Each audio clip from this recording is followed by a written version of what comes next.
अस्सलाम वालेकुम, खुश आमदीद। भली करे आया जी आया नू खैर रागले। नया दिन के साथ मैं हूँ सैयद फैसल करीम और मैं हूँ महक असलम। नया दिन, नई सुबह, जुम्मा मुबारक, नया अज़्म है, बहुत सारी नई खबरें हैं, नए मौज़ूआत है। लेकिन सबसे पहले कल जो खेला है पाकिस्तान, कैसा खेला है?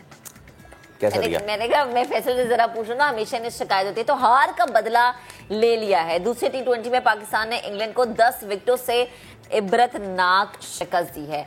आज तीसरा T20 भी खेला जाएगा। 7 मैचेस की सीरीज 1-1 से अब बराबर हो चुकी है। अभी भी नाक़दीन खुश नहीं। अच्छा, वो क्यों खुश नहीं है? क्या फॉर्मेट चेंज करना चाह रहे थे या क्या उन्हें लग रहा था कि टीम प्रेशर में है?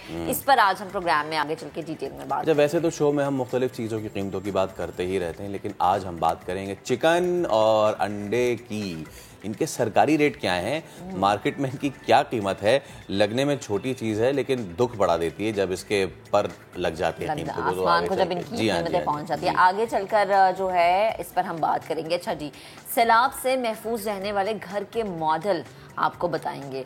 वो मॉडल किसने बनाए हैं और घर बनाने में कितनी लागत आएगी, और ये भी बताएंगे कि अगर ये पिछली हुकूमत को प्रपोज किया गया था तो उसका हशर क्या हुआ, से क्या उनका जवाब था। तो ये आज हम आपको बताएंगे, क्योंकि जाहिर है क्लाइमेट चेंज है, पाकिस्तान को लगता यूं ही है कि हर साल इस तरह की सिचुएशन का सामना करना पड़ सकता है। सो इस तरह के घरों का होना बहुत ज़रूरी है, स्पेशली सिंध में। आज 23 सितंबर और आज एक कदीम ज़ुबान का आलमी दिन है।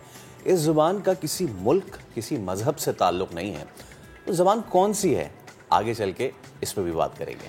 और अब नहीं होगा पेट्रोल का खर्चा, क्योंकि पाकिस्तान में ख़ास टेक्नोलॉजी से बाइक तैयार की गई है। अब इलेक्ट्रिक बाइक है, एक चार्ज पर चले 80 किलोमीटर। लेकिन मेरा सवाल ये है कि बिजली भी महंगी हो गई है ना, ये अब कैसे? अच्छा जी, कीमत क्या है इसकी और किस तरह से ये बनाई गई, आइडिया कैसे जनरेट हुआ, इस पे भी आज हम बात करेंगे। लेकिन सियासी खबरें तो हम शामिल करेंगे, लेकिन दिल इतना गार्डन हुआ है क्योंकि कल तो वही वाली बात है ना, कल मैंने लिखा था फेसबुक पे कि आज हमारा जो है वो चले तो चांद तक वाला सीन है, क्योंकि पाकिस्तान ने कमाल कर दिया। मतलब समझ नहीं आ रहा, एक विकेट भी नहीं गिरी और 10 विकेटों से हम जीत गए, और कोई छोटा मोटा टारगेट भी नहीं था, 200 टारगेट था। और कप्तान बाबर फाइनली हिस्ट्री है फैसल। अच्छा, ये बताऊं ना, ये इंडिया वाली याद ताज़ा हो गई जो हमने 152 मारे थे और एक भी विकेट नहीं गिराई थी। उसकी तो खैर बात अलग ही होती है ना, वो तो जीत का मजा अलग होता है, अलग मजा जब हम इंडिया से। अच्छा, वैसे अगर आप इस जीत के बाद उधर के मीडिया को देखें तो और मजा आता है आपको। लेकिन फिर अच्छी बात ये थी कि कप्तान Babar Azam is finally back in the form, और ऐसी फॉर्म वापस लाए हैं। और ये किसी अफगानिस्तान के खिलाफ नहीं है सेंचुरी विराट कोहली वाली, ये इंग्लैंड के खिलाफ है। तूफानी सेंचुरी जड़ी है। जो उनसे शिकायतें हो रही थी कि जी आप रन बॉल खेलते हैं, उन्होंने 110 रन बनाए और उन्होंने 60 ऑड बॉल्स ली। इसमें क्या ही कमाल कर दिया। मोहम्मद रिजवान ने भी अच्छा खेला। मोहम्मद रिजवान ने 88 रन बनाए हैं। पाकिस्तानी ओपनर्स ने हदफ का ताक़ुब करते हुए 203 रन की शराकत का आलमी रिकॉर्ड बनाया है। कप्तान बाबर आजम ने कैरेबियन की करियर की जो है ये दूसरी सेंचुरी स्कोर किया। वो जो कल कह रहे थे ना कि बाबर की वजह से बहुत सारे लोगों के दिल टूटे होंगे, अब वो दिल वापस जुड़ गए होंगे। खुशी इतनी मिल जाती है कभी कभी कि हजम नहीं हो रही होती है। इतनी खुशी कि आज तक नहीं मिली। लेकिन क्या ये देरपा है? कल वैसे सबसे ज़्यादा खुश हमारा मिडिल ऑर्डर होगा, वो टेस्ट ही नहीं हुआ। स्पोर्ट्स एनालिस्ट अदील अजहर हमारे साथ मौजूद है, हमारे अनके पर्सन भी। अदील भाई अस्सलाम वालेकुम, गुड मॉर्निंग। पूरा मुल्क खुश था, लेकिन 3 लोग बहुत खुश थे जो कि मिडिल ऑर्डर में थे। टेस्ट नहीं हुआ। कैसे देखते हैं कल की परफॉर्मेंस को? मिडिल ऑर्डर में बाद में बात करते हैं, पहले थोड़ा बाबर हो जाए। हाँ नहीं बिल्कुल, एब्सोल्युटली। अस्सलाम वालेकुम तो आप दोनों को भी पहले और तमाम व्यूअर्स को भी। और बाकी जो पाकिस्तान जब लेट नाइट मैच जीतता है और वो सुबह जब आप उठते हैं ना, तो बड़ी कौम बड़ी खुश मिजाज उठती है और बड़ी खुशी के साथ उठती है। और इस तरह की फतूहात कि यार आपने तो किसी और बैट्समैन को जहमत ही नहीं दी। फाइनली मुझे तो बड़ी खुशी है कि he is back in his colours. और जो तनकीद होती है ना, ये back in colours against Afghanistan नहीं है सर, ये बैक इन कलर्स एक अच्छी बॉलिंग अटैक है। ये back in colours more than run a ball है। फैसल, मेरे ख्याल से आप ही के शो में काफी दफा हम बात करते रहे हैं और अपने भी शो में हम बार बार ये बात बोलते हैं कि Babar being out of the form या Babar coming back into the form, it was only a matter of time. ये एक वक्त की बात थी। बाबर को इवेंचुअली फॉर्म में आना था। एक बैड पैच आया, एक बिल्कुल आया, और वो इंपॉर्टेंट बात है that it's behind him now. पहले T20 में भी वो अपने कुछ, जिसे कहना चाहिए, उन्होंने कुछ साइन जरूर दिखाए थे, लेकिन कल तो बहुत डोमिनेंट परफॉर्मेंस थी। एंड यू आर राइट, ये बहुत अच्छा बॉलिंग अटैक था, स्पेशली जो कंडीशंस थी ये बॉलर्स लाइक आदिल रशीद और मोइन अली को सपोर्ट करती, लेकिन जिस तरह पाकिस्तान ने कल एग्रेसिवली उनके खिलाफ खेला है, ऐसा लग रहा है फाइनली हम कोई स्ट्रैटेजी बना के इन बॉलर्स के खिलाफ आए थे। आई थिंक ये बड़ी यादगार विक्ट्री अपनी जगह है। बहुत सारे नाकदीन को भी जो है वो फिलहाल वक्ती तौर से चुप रहने का मौका जरूर मिलेगा, लेकिन जो बार बार एक बात कही जा रही है, और पाकिस्तानी अवाम भी ज़ाहिर है क्रिकेट को समझते हैं, बहुत देखते हैं, और हर कोई, आज सुबह भी मेरे रेडियो शो में भी यही बात हो रही थी, लोगों के जो मैसेजेस आ रहे थे वो यही आ रहे थे, it must not cover up the problems in Pakistan team. हमारी टीम के जो मसाइल हैं वो अपनी जगह हैं, वो अभी सॉल्व नहीं हुए हैं। जब तक ये दो खिलाड़ी खुदा ना खास्ता आज के मैच में 8वें ओवर में आउट हो जाते हैं और फिर बाकी के खिलाड़ियों को जो 12-13 ओवर खेलने होंगे, जब तक वो देखिए, अगर आप इंग्लैंड को देखें, they kept on losing wickets, लेकिन उनका अग्रेशन अगर आप देखते हैं, अगर आप उनकी बैटिंग का स्टाइल देखते हैं, वो उसके बावजूद रेगुलर इंटरवल से विकेट खोने के बावजूद they ended up making 200 run. हम जब इस जगह पर आएंगे तो फिर एक बहुत बड़ा फर्क नजर आएगा पाकिस्तान टीम में, और लोग उसका इंतजार कर रहे हैं। अच्छा अदील भाई, प्रॉब्लम यही है कि हिटिंग हम भी जा रहे हैं ऑल गन्स ब्लेजिंग, वो भी जा रहे हैं ऑल गन्स ब्लेजिंग, लेकिन हमारी ऑल गन्स ब्लेजिंग में मसला ये है कि Iftikhar takes his time. Shan Masood अभी चलें, लेट्स बैक हिम एक मैच के लिए मजीद या 2 मैचेस के लिए मजीद। हमारे पास ऑल गन्स ब्लेजिंग नीचे खुशदिल शाह कर ही नहीं रहे ना, उनकी तोपें चली नहीं रही। अब मोइन अली आके 5वें-6वें नंबर पे आपको पाकिस्तान के खिलाफ क्विकेस्ट या सेकंड क्विकेस्ट हाफ सेंचुरी बना के देंगे, तो फिर आप तो बैक करेंगे अपनी टीम को। हमारे पास क्या और ऑप्शंस नहीं है मजीद नीचे लाने के लिए? हम वही खेलते रहेंगे, नसीम शाह ऊपर या नवाज ऊपर?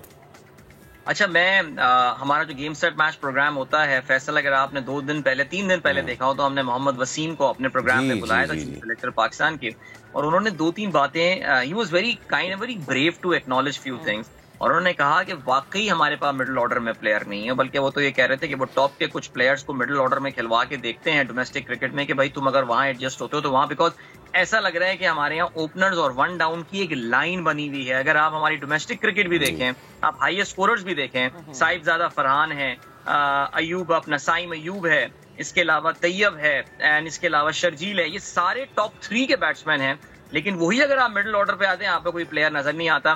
मेरे ख्याल से इसमें मैं आपको बताता हूँ, ये जो आपने एक नया लड़का आप लेकर आए हैं आमिर जमाल के नाम से, नया तो मैं नहीं कहूंगा, it's been around in the circuit for a very long time. वो कहा गया है कि G is a very hard hitting batsman, give him a try, because Khushdil की कोई वैल्यू नहीं इस वक्त हो रही है। खुशदिल का, लाला ने बड़ी अच्छी बात बोली प्रोग्राम में कि खुशदिल एक मुकम्मल प्लेयर उस वक्त बनता है जब आप उससे बॉलिंग भी करवाएं, वो थोड़ी बहुत बॉलिंग करेगा, थोड़ी बहुत बैटिंग करेगा, और उसकी फील्ड में एक प्रेजेंस है। अगर वो इन 3 चीजों में से किसी एक में भी कंट्रीब्यूट नहीं कर रहा, वो टीम में होना ही नहीं चाहिए। इन शॉर्ट लाला इमाद वसीम को मिस कर रहे थे। सब इमाद वसीम को बहुत मिस कर रहे हैं। इमाद वसीम का एक बहुत इंपॉर्टेंट रोल पाकिस्तान टीम में हुआ करता था। देखिए, हम भूल जाते हैं, हम इमाद वसीम की लेट ऑर्डर हिटिंग तो चले, हम अक्सर लोग को मिस कर रहे होंगे, ना कर रहे हो, Imad was your main strike bowler in T20 cricket. यानी पाकिस्तान उससे अपनी कितने साल, हमने सरफराज के दौर में जब हमने लगातार 11 सीरीज जीती, हम नंबर 1 T20 साइड पहली बार बने थे, सरफराज के दौर में हम तो अटैक ही इमाद के थ्रू कराया करते थे, उसकी कमी वाकई महसूस होती है। सही। अच्छा अदील, मुझे ये बताएं कि क्या हम सिर्फ चेज ही करते रहेंगे? क्योंकि मुझे लगता है टारगेट देते वक्त हम या थोड़ा प्रेशर में आ जाते हैं या घबरा जाते हैं, पता नहीं क्या हो जाता है हमें। ये बहुत इंपॉर्टेंट पॉइंट है आपका, बिकॉज अगर आप स्टैटिस्टिकली भी देखें तो पिछले जो 13 मैचेस पाकिस्तान ने चेस किए हैं, पाकिस्तान 10 मैचेस जीता है, 3 उसमें हारा है। लेकिन अगर आप पाकिस्तान बैटिंग फर्स्ट की बात करें तो इट्स 10-10, यानी 10 मैचेस हम जीते हैं और 10 मैचेस हम हारे हैं। तो आप बिल्कुल सही कह रही हैं, हमारे साथ प्रॉब्लम यही हो रही है। देखिए, एक चीज और भी देखनी पड़ेगी, हमें ये भी चीज देखनी पड़ेगी कि जिन कंडीशंस पे हम क्रिकेट खेल रहे हैं, कहीं ये बैटिंग सेकंड को सपोर्ट तो नहीं करती हैं। क्या ये क्रिकेट, इंग्लैंड ने आप देखिए टॉस जीत के उन्होंने जो है वो कल बैटिंग करने का पहले फैसला किया था, वरना वो अपने पहले T20 वाली रीत को भी दोहरा सकते थे। हमें थोड़ा सा इस पॉइंट ऑफ व्यू से भी देखना पड़ेगा। अब ऑस्ट्रेलिया में T20 वर्ल्ड कप होने वाला है, उससे पहले पाकिस्तान न्यूजीलैंड में भी एक ट्रायंगुलर सीरीज खेलेगा, जहां पे ये बात जाके क्लियर हो जाएगी कि क्या हम पहले बड़ा टारगेट सेट करके भी मैच जीत सकते हैं। अगर आपको याद हो, आप लोग जो क्रिकेट को भी फॉलो करते हैं, एक जमाना ऐसा था फैसल, आप इफ यू रिकॉल, यूएई में पाकिस्तान जहां 150 रन के ऊपर टारगेट दिया करता था, हम शायद कितना अरसा कोई भी मैच नहीं हारे थे, बल्कि बहुत अरसे तक हम सिर्फ एक मैच हारे थे, वो जो माइक हसी वाला मैच था, जो सईद अनवर के खिलाफ बहुत रन कर लिए थे। आई थिंक क्रिकेट का T20 क्रिकेट का मिजाज भी बदला है, कुछ विकेट्स का भी नेचर इस तरह है। इस वक्त टोटल्स को डिफेंड करना इन जनरल क्रिकेट में मुश्किल हो गया। मोहाली में आपने देखा ऑस्ट्रेलिया ने किस मजे से जीती 210 रन। अच्छा वो तो चले उनकी तो बेचारों की अब बॉलिंग पे भी आ गई ना, वो तो एक डिफरेंट ऑरा में चले गए और रो पिट रहे हैं कि हाय हाय क्या हुआ हमारे डेप्थ बॉलर्स के साथ। उनके मीडिया ने उनको बताया था कि जी यही तो आपके किंग हैं, लेकिन वो फिर आहिस्ता आहिस्ता चीज़ें बदल जाती हैं। इसमें कभी करेंगे सुकून से बात, लेकिन again coming back to the current series Pakistan England. अब जैसे कि आपने कहा दिल कि ये पिच, और ये कराची की आपको पता है एवरेज 190 हाई यील्डिंग पिच है जी। अब इसमें आज या कल में हमने देखा कि पहले मैच में हम एक चेंज साइड लेके गए with respect to Asia cup, और हमने कल भी चेंज किया जी। हमने नसीम को बाहर किया, हमने हसनैन को खिलाया। मैं पर्टिकुलरली हसनैन की आपसे बात करना चाह रहा हूँ। What is the problem with the guy? Now he has got pace, तेज़ है गेंदबाज। अगर उनको थोड़ी मार पड़ती है, जैसे अफगानिस्तान वाले मैच में उन्होंने थोड़ी अकल की, एक स्लो इन वन किया, जज़ाई को बोल्ड कर दिया। So there is some that bowler genius in him. लेकिन क्या मसला है, मुझे वो एक जो कहते हैं ना एक री इनकार्डिनेटेड मोहम्मद शमी लगते हैं, जो बॉल को पत्थर समझते तो बोले मारी जाओ, करानी नहीं है, मारी जानी है। किधर हसनैन को करेक्ट करना चाहेंगे अदील? हसनैन का मसला देखिए, जो हसनैन की पिछली इनकारनेशन थी, उनका एक्शन चेंज होने के बावजूद, बाय द वे मेरी जाती observation, I really hope I am wrong, लेकिन हसनैन का एक्शन के बारे में मैं अभी भी कोई बहुत कंफर्टेबल नहीं हूँ। ये ऑस्ट्रेलिया में अभी वर्ल्ड कप खेलने जा रहे होंगे, वहां पे ही विल अगेन भी अंडर द रेडार। अल्लाह ताला रहम करे, बिकॉज दूसरी बार आपका एक्शन रिपोर्ट होना बहुत खतरनाक चीज होती है। Now coming back to Hasnain, I think he missed the mark yesterday. कल जो विकेट थी जाहिर है वो उसमें एक तो सपोर्ट भी बॉलर्स को नहीं थी। हसनैन जो एक बहुत बड़ी चीज लैक कर रहे हैं वो है फैसल के वेरिएशन उनकी जो डिलीवरी में। आप ये देखिए हारिस रऊफ, एक जमाने में अगर आपको याद हो तो हारिस रऊफ को हम मजाक उड़ाया करते थे जितने भी क्रिकेट फॉलोअर्स होते थे कि ये बंदा बहुत अग्रेसिव है, लेकिन जब रन लीक करने में आता है तो बहुत रन लीक करता है। हाउएवर अगर आप नोट करें, Haris is mastering the art of slower ones. अगर आप उनके पिछले मैचेस में परफॉर्म, कल भी पाकिस्तान का सबसे बेस्ट इकोनॉमी रेट हारिस का था। He is giving 28 run, 26 run, 24 run, 30 run. कल उन्होंने 30 रन दिए थे बाय द वे, जो कि एक हाई स्कोरिंग मैच में बहुत जबरदस्त बॉलिंग थी। हसनैन को ये स्लोअर वन, बिकॉज हसनैन का ये कि जो उसकी जो यूएसपी है वो फास्ट बॉलिंग है, लेकिन अगर वो इसी में अपनी slower one variation, I think अगर हसनैन अगर डिस्कवर कर ले, I think it will be very useful for him, because he went for a lot of run अपने आखिरी 3 ओवर्स में। तो पहले ओवर में से 3 रन दिए थे हसनैन ने, उसके बाद आखिरी 3 ओवर्स में 47 रन दिए। लाइन और लेंथ की प्रॉब्लम है, और आज मुझे हसनैन खेलते हुए नजर नहीं आया। I think we might see Naseem back today. Okay, अच्छा अदील मुझे ये बताएं कि बॉलिंग बैटिंग तो ओके ठीक है, लेकिन आप इस तेज क्रिकेट में कैचेस कैसे मिस कर सकते हैं? पहले मैच में भी हमने देखा, कल भी देखा, इसकी क्या रीजन है? कैचिंग एक मेंटल एटीट्यूड का नाम होता है, और जो बंदा, देखिए कल कैच इंग्लैंड ने भी छोड़ा, एलेक्स हेल्स ने कैच छोड़ा। आप ये फॉर आर्गुमेंट से कह सकते हैं वो कैच पकड़ लेते तो क्या होता, लेकिन माशाल्लाह हम पाकिस्तानी जिस लेवल के कैचेस छोड़ रहे हैं, पहले मैच में शान मसूद ने कैच छोड़ा, कल जो खुशदिल ने कैच छोड़ा है वो तो दैट वाज अनबिलीवेबल। यानी हम इस लेवल की क्रिकेट की बात कर रहे हैं और उसमें जिस लेवल के कैचेस छूट रहे हैं, देखिए हमारी ये वीकनेस रही है। ये एक बाय डिफॉल्ट ये एक मसला है कि जिस तरह के मैदानों में हमारे खिलाड़ी क्रिकेट खेलना शुरू करते हैं, हमारे यहाँ लश ग्रीन ग्रास नहीं होते, ये मिट्टी में खेलना शुरू करते हैं जिसमें डाइव नहीं मारते हैं, ये हमारा एक प्रॉब्लम है, एक एग्जिस्टेंशियल इशू है हमारे पाकिस्तान का। और जाहिर है इसको आप कोचिंग के थ्रू सॉल्व कर सकते हैं, लेकिन जब तक खिलाड़ी खुद एफर्ट नहीं मारेगा मैदान में, वो इम्प्रूव नहीं हो सकती। सही, ठीक है अदील, बेहद शुक्रिया। लेट्स सी कि आज हम टॉस जीतते हैं, चेस करते हैं, क्या स्ट्रेटेजी होगी, ये तो अब जब मैच शुरू होगा तब पता चलेगा। अब ज़रा आगे बढ़ते हैं। हमने आपको बताया था कि घरों में इस्तेमाल होने वाला जो तामीराती मवाद है वो किस तरह माहौल दोस्त या माहौल दुश्मन हो सकता है। आज हम आपको ये बताएंगे कि इस तरह के घरों की एक पूरी मॉडल कॉलोनी बनाई गई, लेकिन फिर इसका क्या बना, दिखाते हैं आपको। फैसल का ये सेगमेंट है, फैसल ने रिकॉर्ड किया, आपको दिखा देते हैं।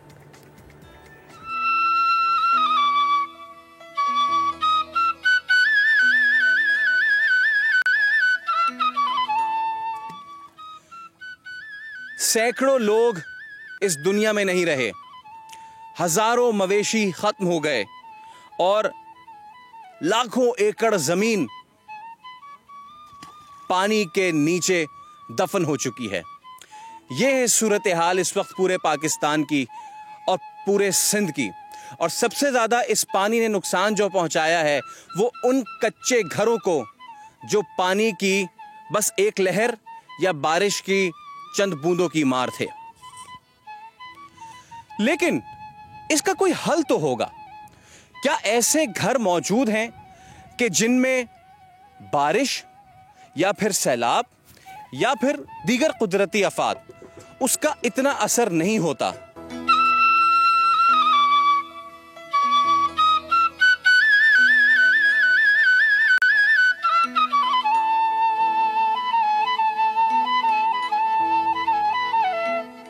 इस तरह के घर जो है वो कितने प्रैक्टिकल हैं, और शाहिद साहब ने ये प्रपोज़ल किसके सामने रखा और फिर क्या हुआ, ये हम शाहिद साहब से बात करते हैं। शाहिद साहब, ये आपने एक मॉडल हाउस बनाया है इसी तरह का, ज़ीरो कार्बन, ठीक है, या क्लोज टू ज़ीरो कार्बन, फिर आपने किसको प्रपोज किया और फिर हुआ क्या? ये जो घर हमने बनाए मुख्तलिफ़ किस्म के हैं। ये आपका कंप्रेसर ब्लॉक है। ये जब हमने बनाया था हमारा कॉस्ट कोई 13 लाख था, ठीक है, मगर सबसे ज़्यादा पैसा करीबन 50-60% पैसा जो खर्च होता है लेबर में।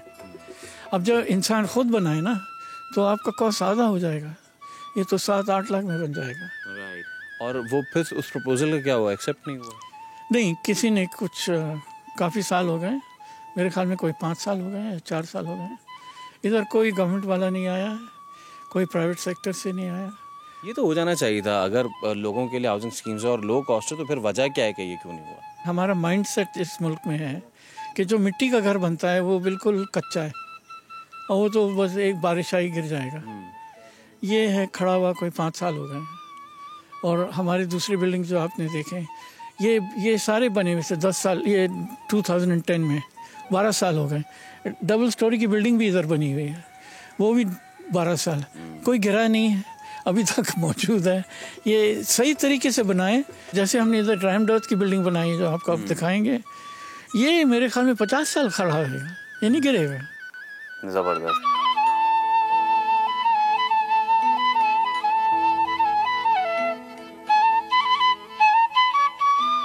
ये हम इसमें इतना प्रैक्टिकल इसलिए नहीं है इनके इस्तेमाल में क्योंकि हमारा माइंड सेट है कि हमने कंक्रीट के जंगलों में ही रहना है, और जब हम कंक्रीट के जंगलों में रहते हैं तो आपने देख लिया कि शहर का वो हशर क्या होता है। अब इस तरीके के घर या इससे पहले जो हमने आपको देखा, ये जो हमारे अकब में आप देख रहे हैं, किसी फॉरेनर को लाएं और उससे पूछें तो वो आपको ये बताएगा कि जी हाँ, यही लॉन्ग टर्म सोल्यूशन है और यही वो सस्टेनेबल गोल्स हैं जिसके लिए पूरी दुनिया सीख रही है। लेकिन हम इस वक्त हमारा फोकस शायद कहीं और है। अब ज़रूरत इस समर की है कि हम एक बार फिर नेचर की तरफ लौटें, क्योंकि अगर आप नेचर के ख़िलाफ़ खड़े होंगे तो पानी आपको भागे ले जाएगा, लेकिन अगर आप नेचर के साथ खड़े होंगे तो वही पानी आपको इतना नुकसान नहीं पहुंचाएगा। हमारा मिशन यही होना चाहिए, हमारा विजन यही होना चाहिए कि अब हमें पायदार तरक्की की तरफ जाना चाहिए। और पायदार तरक्की कैसे मुमकिन है? जब हम पायदार घर बनाएंगे।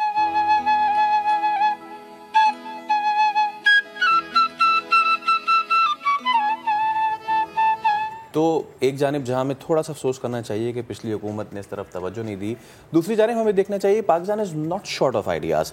और अच्छी बात यह है कि जहां आइडियाज़ ज़्यादा हैं वहीं पे इनकी इम्प्लीमेंटेशन भी हो रही है। मैं आपने देखा, पहले हमने केटी बंदर का दिखाया था जहाँ पे लोग खुद अडेप्ट कर रहे थे, ठीक है। फिर हमने ये घरों की चीज़ दिखाई कि जहाँ पे अगर कुदरत से ली हुई चीज़ों से आप ये घर बनाते हैं तो आपको कुदरत नुकसान नहीं पहुँचाती। अब हम अगले जब हम आएंगे ब्रेक के बाद तो हम आपको बताएंगे कि जी कराची के नौजवानों ने एक ऐसा मॉडल, ये तो हमने जो आपको बताया 7 से 8 लाख में तैयार होता है, लेकिन ये और सस्ता है भाई, और सस्ता है। अभी भी नहीं बताइएगा कितने का? नहीं बताने आपकी पहुंच में, खैर ये बता दी मैंने। ब्रेक के बाद आपको ये डिटेल में हम बताएंगे, लेकिन उससे पहले एक ब्रेक लेंगे, साथ रहिएगा।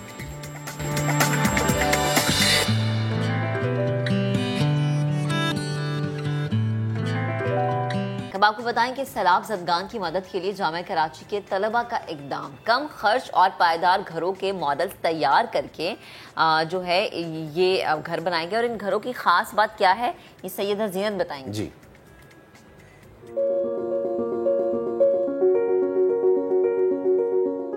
ये है जामिया कराची वर्चुअल आर्ट्स का आर्किटेक्चर डिपार्टमेंट, जहां के होनहार तलबा ने सैलाब मुतासरीन के लिए घरों को बनाने का नमूना पेश किया है।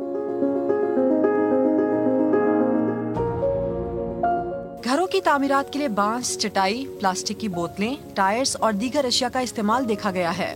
बांस से बने इस घर में मवेशियों के साथ एक घर में 7 अफराद बासानी रह सकेंगे। तालिबे इल्मों का कहना है कि इन घरों की तामीर से मुतासिरीन के रहन सहन में कोई फर्क नहीं पड़ेगा। ये घर मजबूत होने के साथ साथ महफूज भी हैं। आर्किटेक्चर एज एन हमारी एक जिम्मेदारी है कि हम लोग इन्वायरमेंट को भी केटर करें, हम लोगों को भी केटर करें और हम इन सब चीज़ों को केटर करें और लोगों को समझें कि उनकी लिविंग को, उनकी हाउसिंग वगैरह। जो भी स्ट्रक्चर्स बनाएं इनको इस बात को ध्यान में रखते हुए बनाएं कि वहाँ के जो भी एरियाज़ हैं फ्लड अफेक्टेड एरियाज़, वहाँ के लोकल मटेरियल और वहाँ के जो लोकल्स हैं उनको हम ये सारी कंस्ट्रक्शन टेक्निक्स जो हैं वो सिखा सकें। हमारा मेन ऐसा मोटिव ये था कि हम लोग ऐसा स्ट्रक्चर बनाएं जो आगे जाके बिल्कुल स्टैंड कर सके। अगर फ्लड खुदा से दोबारा आता भी है तो वो ज़्यादा मुतासिर ना हो, एलिवेट ऐसा। बहुत हमारे स्ट्रक्चर एलिवेटेड हैं, कुछ फ्लोटिंग हैं, तो इस तरह का हमारा आइडिया था कि वो सेफ रहें तरह के जब तक हेल्प नहीं आती। एक तालिबे इल्म ने पानी पर तैरने वाले घर का मॉडल बनाया था जो जान बचाने के लिए बेड़े में भी तब्दील हो जाएगा। इसका सबसे मेन फीचर है वो ये है कि एक लोड हमारा एज अ राफ्ट, इसमें राफ्ट हमारा as a floating element use हुआ हुआ है कि अगर पानी आता है और देन पूरा स्ट्रक्चर इस तरह से अगर ये है तो ये अगर वाटर लेवल जिस तरह से आहिस्ता से ग्रेजुअली इंक्रीज़ होगा देन ये पूरा स्ट्रक्चर सिंगल यूनिट उस तरह से अपना अपलिफ्ट करेगा और इसकी फ्लोट एलिमेंट क्रिएट करेंगे जिसके ऊपर आप जो वहाँ पे जो रिहायशी हैं उसके ऊपर बैठ के इमरजेंसी सिचुएशन में उसमें ट्रैवल कर सकते हैं जैसे पानी। शोभा वर्चुअल आर्ट्स की टीचर ने बताया कि एक घर की लागत 50,000 से 1 लाख रुपए तक है और इसमें इस्तेमाल होने वाला मटेरियल ऐसा है कि मुतासिरीन खुद भी घर की तामीर कर सकते हैं। हमारी सारी आर्किटेक्चर की फैकल्टी इन्वॉल्व है, ऑलमोस्ट 11 फैकल्टी है। तो टोटल आपको यहाँ पे जो दिख रहे हैं वो 10 प्रोजेक्ट्स हैं। तो आपको यहाँ पे 50,000 से 1 लाख के करीब कॉस्ट के सोल्यूशन आए। इसका पूरा कॉस्ट जो है वो सोशल इंटीग्रेशन को लेकर है, सोशल कॉस्ट के लिए। इसमें कोई हमारी और कोई अप्रोच नहीं थी। आर्किटेक्चर डिपार्टमेंट के 70 से 80 तलबा ने 10 मॉडल्स बनाए थे जिस पर तामीराती शोबों के अफराद ने काबिल अमल करार देते हुए इस पर अमल दरामद का इंदिया भी दे दिया है। कम खर्च, पायदार, काबिले हरकत और हल्के वजन के घरों का नमूना पेश करके जामे कराची के तलबात ने मुतासरीन के लिए अच्छा और काबिले सताइश मंसूबा तो पेश कर दिया है, लेकिन ज़रूरत है तो हुकूमत नजर सानी की। कैमरामैन मोहम्मद कामरान के साथ सैयदा ज़ीनत, समा, कराची। अब ज़रा आगे बढ़ते हैं। हुकूमत का 5 से 11 साल के बच्चों को कोरोना वैक्सीन लगाने का मिशन। 19 सितंबर से जारी मुहिम में गुज़श्ता रोज़ हमने देखा कि 11,76,000 बच्चों को वैक्सीन लगाई गई है। इसी पर बात करने के लिए हमारे साथ मौजूद है major general professor doctor Salman Ali साहब। मेजर साहब अस्सलाम वालेकुम। मेजर साहब बहुत शुक्रिया, आप हमसे गुफ्तगू भी कर रहे हैं। हम बात करेंगे मेजर डॉक्टर सलमान अली साहब से और जानने की कोशिश करेंगे कि जो कोरोना से बचाव की मुहिम है, हमने देखा कि एल्डर इसमें तो ये हो गया, लेकिन एडल्ट्स में तो ये हो गया, अब है बारी बच्चों की। अच्छा, मैं इसका एक ये पॉइंट भी है कि बच्चे तो इतना अफेक्ट नहीं हुए इन सारी चीज़ों में, लोग लेकिन फैसल वो कैरियर बन सकते हैं। यस एग्जैक्टली, यही पॉइंट लेके हम चलते हैं। Major general professor doctor Salman Ali साहब हमारे साथ मौजूद है। डॉक्टर साहब, thank you so much for your time. It's a pleasure having you on the show. Sir, अब जो है वो बच्चों में जो है ये मुहिम चलाई जा रही है और माशाल्लाह से बड़ी कसीर तादाद में बच्चों को लगाई गई, लेकिन कहीं कहीं से पेरेंट्स जो हैं वो थोड़े से रेजिस्ट कर रहे हैं। आपको पता है कि जब एडल्ट्स को भी लगाई जा रही थी तो भी बड़े बहाने लोग तराश रहे थे। क्या मैसेज देना चाहेंगे पेरेंट्स को वैक्सीन के हवाले से बच्चों में?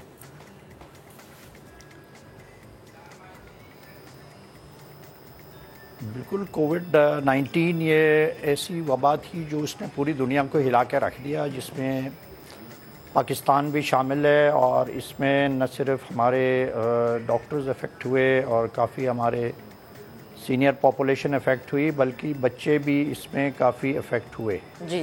ऑल्दो कि उस स्केल पे नहीं हुए, लेकिन मैसेज ये है कि हमें इस वबा से, इस ग्लोबल वबा से अपने बच्चों को बचाने के लिए बहुत ज़रूरी है कि हम उनको वैक्सीनेट कराएं।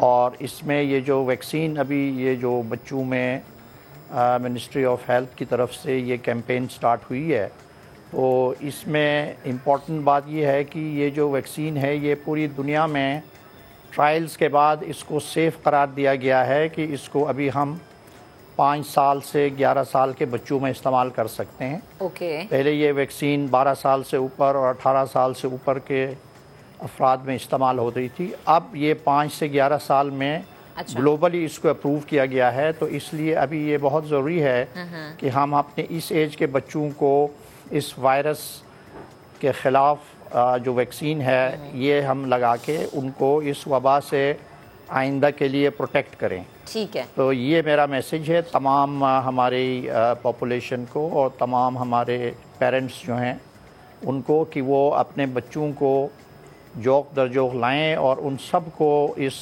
इम्पॉर्टेंट वायरल वबा के ख़िलाफ़ उनको प्रोटेक्ट करें ये वैक्सीन लगवा के। ठीक है। तो ये इसलिए हमारी जो रिस्पॉन्सिबिलिटी है कम्युनिटी की, न सिर्फ पेरेंट्स की बल्कि स्कूल टीचर्स और जो भी अफराद हैं रिस्पॉन्सिबल है बच्चों की प्रोटेक्शन के लिए, मेरे ख़्याल में हमें इनको ये वैक्सीन अभी लगवानी चाहिए और इस कैंपेन का फ़ायदा उठाना चाहिए जो मिनिस्ट्री ऑफ हेल्थ और फेडरल ब्यूरो ऑफ हमारी इम्यूनाइजेशन है, फेडरल डायरेक्टरेट ऑफ इम्यूनाइजेशन, उनकी तरफ से स्टार्ट किया गया है। ठीक है डॉक्टर साहब, कतक हजरत अभी वैसे एक ब्रेक का कहा जा रहा है क्योंकि टाइम की थोड़ी सी कमी है। मैं एक सवाल आपकी तरफ छोड़ के जा रही हूँ कि बच्चों को ये वैक्सीन लग कौन सी रही है? दूसरा कि जो था कि आफ्टर 6 मंथ्स आपने वैक्सीन की दूसरी डोज लगवानी, क्या बच्चों में भी यही प्रोसीजर है?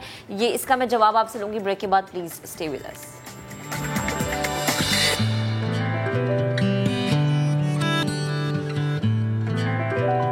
प्रोफेसर डॉक्टर सलमान अली हमारे साथ मौजूद है। हम उनसे गुफ्तगू करें कि जो बच्चों को वैक्सीन लग रही है और इस पर जो पेरेंट्स थोड़े से हमें घबराते हुए नज़र आ रहे हैं और फिर स्कूल का जो रोल है वो बड़ा इंपॉर्टेंट है। डॉक्टर साहब प्लीज़, मैंने एक सवाल ब्रेक पर जाने से पहले पूछा था कि एक तो ये कि बच्चों को वैक्सीन लग कौन सी रही है, दूसरा कि हमने देखा था कि जब हमें वैक्सीन लगी तो ये था कि इसकी दूसरी डोज भी लगवानी है आपने, तीसरी भी लगवानी, फिर बूस्टर शॉट्स भी लगवाने हैं। तो क्या बच्चों में भी इसी तरह से प्रोसीजर है? बिल्कुल जी, बच्चों में जो वैक्सीन लग रही है ये एक स्पेशली आई है, ये फाइज़र की वैक्सीन है। ओके। कोविड-19 की फाइज़र की, और ये बड़ी इफ़ेक्टिव वैक्सीन है और इसके कोई ऐसे मेजर साइड इफ़ेक्ट्स नहीं हैं। और ये स्पेशली डोज तैयार की गई है 5 से 11 साल के बच्चों के लिए। तो उस डोज में उनको स्पेशल डोज में ये लगती है और इससे बच्चे जो 5 से 11 साल के बच्चे हैं इनमें अभी ये ट्रायल्स हुए हैं, इसमें ये वैक्सीन कामयाब साबित हुई है। इसलिए इन बच्चों को ये वैक्सीन रिकमेंडेड है। ये ऑरेंज वाइल आ जाती है उसमें, और यही वैक्सीन इसमें 10 डोसेज होती हैं और ये उसमें 10 बच्चों को एक वाइल जो है ये वैक्सीन की लग जाती है। तो ये बड़ी सेफ वैक्सीन है, इसके कोई ऐसे मेजर साइड इफ़ेक्ट्स नहीं है। पेरेंट्स को घबराना नहीं चाहिए। अभी तक जितनी पूरी दुनिया में बच्चों को वैक्सीन लगी है वो बिल्कुल सेफ साबित हुई है और इसकी इम्यूनिटी जो जनरेट करती है, जो डिफेंस सिस्टम को ये स्टिमुलेट करके कोविड वायरस के ख़िलाफ़ जो एंटीबॉडीज़ बनते हैं तो वो इससे बड़े अच्छे बनते हैं। तो इसका एक डोज अभी अगर लग जाए तो इसके बाद 4 हफ्ते बाद दूसरी डोज लगे तो ये बच्चा फुल्ली प्रोटेक्ट हो जाता है। तो इसके 2 डोसेस लगवाने चाहिए। इसलिए ये पेरेंट्स को बिल्कुल सेफ़ फील करना चाहिए। ये बिल्कुल सेफ़ वैक्सीन है और ये ज़रूर लगवाएं क्योंकि कोविड-19 की वबा अभी मौजूद है, ये गई नहीं है। सिर्फ ये है कि वैक्सीन की वजह से हमने इसको रोका हुआ है, प्रोटेक्ट किया हुआ है पूरी पॉपुलेशन को। तो ये इन बच्चों को भी प्रोटेक्ट करके इस वैक्सीन से फ़ायदा उठाएं, ये पेरेंट्स के लिए हमारा मैसेज है। अच्छा, मुझे ये आपसे पूछना था कि एक तो आपने बोला कि साइड इफ़ेक्ट्स इतने नहीं हैं, पेरेंट्स ये ज़रूर जानने के लिए इस वक्त बेताब होंगे कि जैसे दीगर लोगों को लग रही थी और कुछ को थोड़े से फीवर सिम्टम्स आ रहे थे, कुछ को नहीं आ रहे थे, तो क्या इसमें भी बच्चों को हो सकता है हल्का फुल्का फीवर, और अगर है तो क्या उनको कोई रेस्ट रिकमेंडेड है आफ्टर द वैक्सीनेशन 1-2 दिन का? ज़्यादातर में तो कोई ऐसे साइड इफ़ेक्ट्स नहीं होते हैं। ज़्यादातर में फ़ीवर नहीं होता, माइनर फीवर्स हो सकते हैं, थोड़ी सी पेन साइड पे हो सकती है, लेकिन वो माइनर है और वो आम आप सिंपल अगर फ़ीवर हो भी तो पैरास्टामोल दे के उसको मैनेज करते हैं। और जनरली कोई बच्चों को रेस्ट की इसके बाद ज़रूरत नहीं होती। बच्चे सेफली स्कूल आते जाते हैं, अपना काम कर सकते हैं और चल फिर सकते हैं। कोई इसमें ऐसी चीज़ नहीं है जिससे कि पेरेंट्स डरें कि इस वैक्सीन से कोई ऐसा साइड इफ़ेक्ट होगा। जिस तरह हम बाकी जो बच्चों को प्रोटेक्ट करने के लिए वैक्सीन लगाते हैं, तो इसी तरह ये वैक्सीन भी लगानी चाहिए। सही है। तो इसमें कोई डरने की बात नहीं है। कोई ऐसे जो साइड इफेक्ट्स भी हैं वो माइनर फीवर्स वो तो नॉर्मल है ना डॉक्टर साहब। वो तो हम बच्चों को जब हम दूसरी वैक्सीन लगवाते हैं, लाइक पैदाइश के वक्त जो लगती है, तभी बच्चों को हल्का फीवर हो जाता है। बेहद शुक्रिया डॉक्टर साहब, आप मौजूद थे, गुफ्तगू कर रहे थे। बड़ा एक ज़रूरी पॉइंट है कि पेरेंट्स ने घबराना नहीं है, अपने बच्चों को और अपना मुस्तकबिल सोच के आपने उन्हें वैक्सीन लगवानी है। अभी एक ब्रेक लेते हैं, ब्रेक के बाद दोबारा हाजिर होंगे, साथ रहिएगा।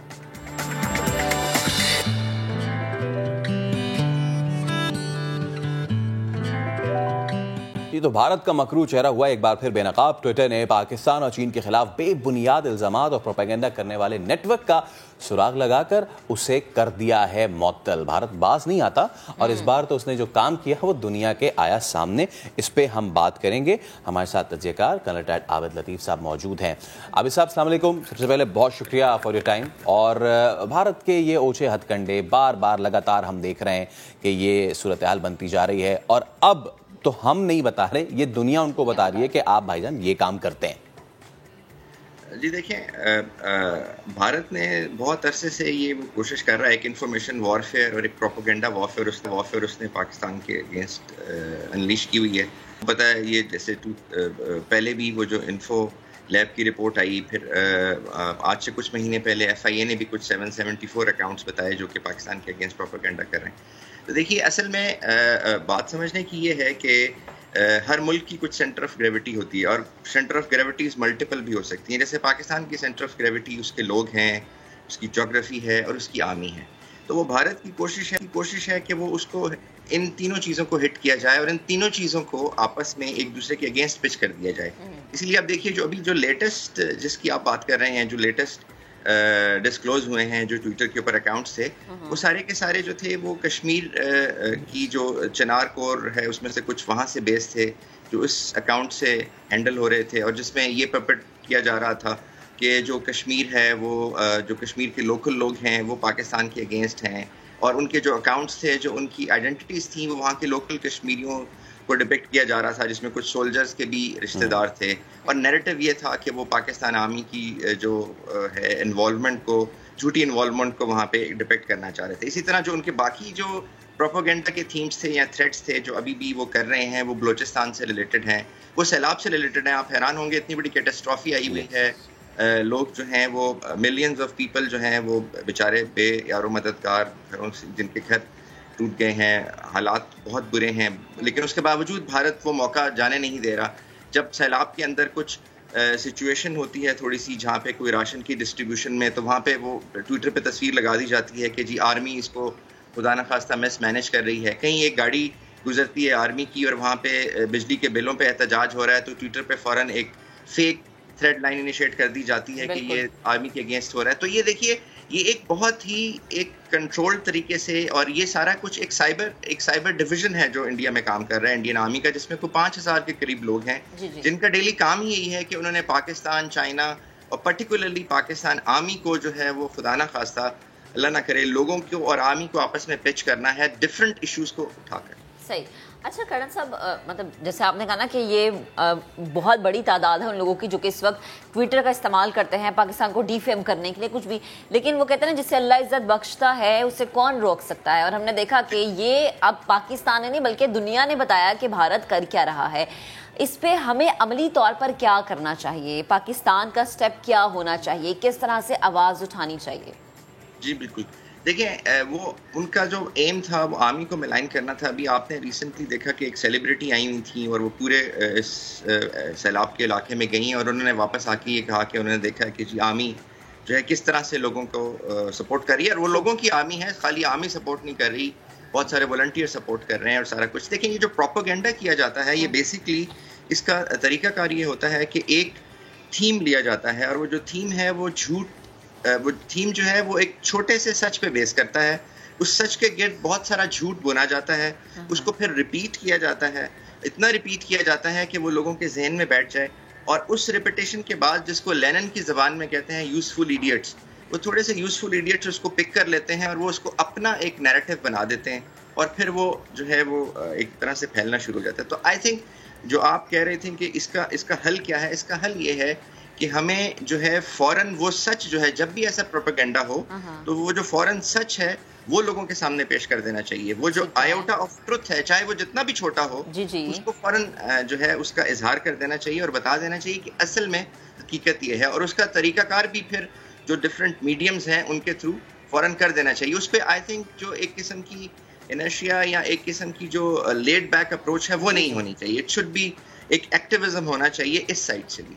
ठीक है कर्नल साहब, बेहद शुक्रिया वक्त देने के लिए, गुफ्त के लिए। लेकिन अगेन वही कि भारतीय इतने ढीठ हैं कि जितनी मर्जी उनकी इंसल्ट हो जाए, हर्जा सराई हो जाए, ऐसे ऊंचे हथकंडों से बाज नहीं आते। अभी ज़रा आगे बढ़ते हैं, आपको बताएं कि सोशल मीडिया पर रियासती इदारों और अहम शख्सियात के खिलाफ वीडियोज़ और दीगर काबिल एतराज़ मवाद की भरमार।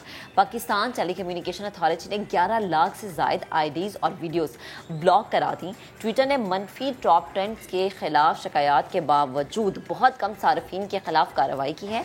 इस्लामाबाद से जहीर अली की रिपोर्ट आपको दिखाते हैं। सोशल मीडिया पर कौमी इदारों के खिलाफ मुहिम चलाने और गैर कानूनी मवाद डालने वालों के खिलाफ पीटीए हरकत में आ गया। काबिल एतराज मवाद के खिलाफ शिकायत एक साल में 9 लाख से बढ़कर 12 लाख तक जा पहुंची। फेसबुक, टिकटॉक और ट्विटर समेत डिजिटल प्लेटफॉर्म्स पर 11,35,000 से ज्यादा आईडीज ब्लॉक कर दी गयी। समा की हासिल करदा दस्तावेज के मुताबिक फेसबुक पर किरदार कुशी के मुर्तकिब पेजेस, वीडियोस, लिंक्स और तस्वीर के खिलाफ सबसे ज्यादा 1,34,000 सार्फिन ने शिकायत की। फेसबुक ने 1,34,000 लिंक पेजेस और आईडीज को ब्लॉक कर दिया। टिकटॉक ने 65,000 शिकायत पर 63,000 से ज्यादा गैर इखलाकी वीडियोस को डिलीट कर दिया। ट्विटर पर इदारों और शख्सियात के खिलाफ मनफी ट्रेंड्स पर 63,000 अकाउंट्स बंद करने का कहा गया, मगर 50% से भी कम 31,000 आईडीज को ब्लॉक किया गया। यूट्यूब ने मनफी व्लॉग वाली 42,000 आईडीज में से 36,000 को बंद किया। लाइकी ने 900 और इंस्टाग्राम ने 8,000 से ज्यादा वीडियोस और तस्वीर हटाई। दीगर वेबसाइट से 8 लाख लिंक्स को ब्लॉक किया गया। चलिए अब बात करेंगे वज़ीर आज़म शहबाज शरीफ की, जो आज अक़वाम मुत्तहिदा की जनरल असम्बली से करेंगे खिताब। वज़ीर आज़म दुनिया भर को पाकिस्तान में सैलाब से होने वाली तबाहकारियों से आगाह करेंगे। न्यूयॉर्क में मीडिया से गुफ्तगू में शहबाज शरीफ का कहना था कि पाकिस्तान में बारिश और सैलाब से 30 अरब डॉलर का नुकसान हुआ है, 10 लाख घर तबाह हुए हैं। मजीद क्या कहना था आपको सुनवाते हैं।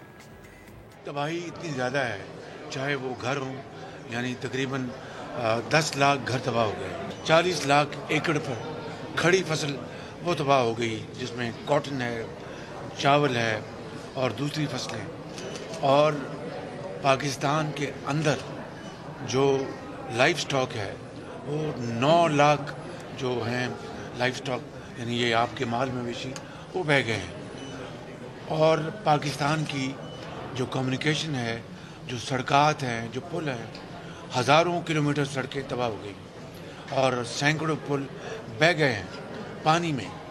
तो ये जो मिला के जो नुकसान हुआ है, और फिर अब फसल की काश्त, गंदम की काश्त होनी है, उसके लिए ज़मीन तैयार नहीं है, उसके लिए खाद भी चाहिए, बीज भी चाहिए। तो ये तकरीबन 30 अरब डॉलर का नुकसान पाकिस्तान की मईशत को अभी तक ये अंदाज़ा है, इससे भी बढ़ सकता है। एक जानिब दुनिया से हम हमदर्दी की अपील कर रहे हैं, दूसरी जानिब पल में तोला पल में माशा हो रहा है। चेयरमैन पीटीआई इमरान खान ने खातून जज को धमकाने पर अदालत में माफ़ी मांगी। बाहर आकर वफाकी वजीर को धमकाने लगे, बोले राना सनाउल्लाह तुम्हें इस्लामाबाद में छुपने की जगह नहीं मिलेगी। 25 मई को तो हम तैयार नहीं थे, इस मरतबा पूरी तैयारी से आएंगे। ये ना समझे कि सिर्फ वो पत्थर के बुतों को पूजा करना शिर्क है। जब एक इंसान अपने ज़मीर का सौदा करता है, और जो सबसे खौफनाक बुत खौफ का बुत, जब वो खौफ के बुत के सामने झुक के राय हक से उतरता है, मेरी नजर में वो शिर्क है।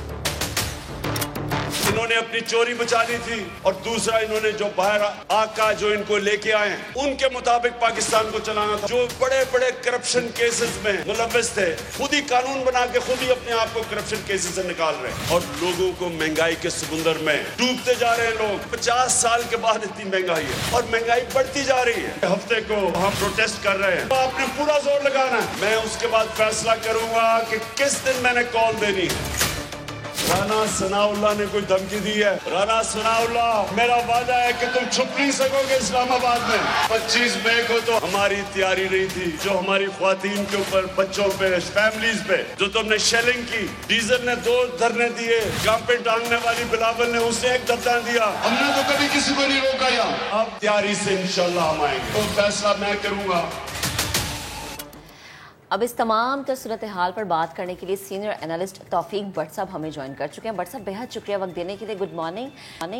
खान साहब, कभी किसी को डराते हैं, कभी धमकाते हैं, नाजेबा अल्फाज का इस्तेमाल करते हैं, और अब तो आवाम को भी उकसा रहे हैं कि जो धमकी दे, जो गलत बात करे, पलट कर वार करो। ये तर्ज सियासत खान साहब को सूट करता है? ये बड़ी बदकिस्मती की बात है। हमारा ख्याल ये था कि इससे पहले मुल्क में जो लोग इलेक्शन जीत के आते रहे वो वज़ीर आज़म बनते रहे। हमारा ख्याल ये था कि इमरान खान जिस किस्म की बातें इलेक्शन से पहले करते थे, तो हमारा ख्याल नहीं था, बल्कि हमें यकीन था कि वो वज़ीर आज़म नहीं बनेंगे, वो कौम के लोगों के रहनुमा बनेंगे, वो लीडर बनेंगे और वो कौम की अखलाकी तरबियत करेंगे। क्योंकि बहुत ज़रूरत थी, मुआशरा जिस बेहरा रवि का शिकार था, बहुत ज़रूरत थी कि कोई ऐसा रहनुमा पाकिस्तान में हुक्मरान बनता जो कौम की तरबियत करता। मगर ये बहुत ही बदकिस्मती की बात है कि उनसे इस हवाले से भी, बाकी उनकी हुकूमत में क्या कारकर्दगी रही वो तो सबने देख लिया, उन्होंने किस अहलियत का मुजाहरा किया वो भी सबने देख लिया।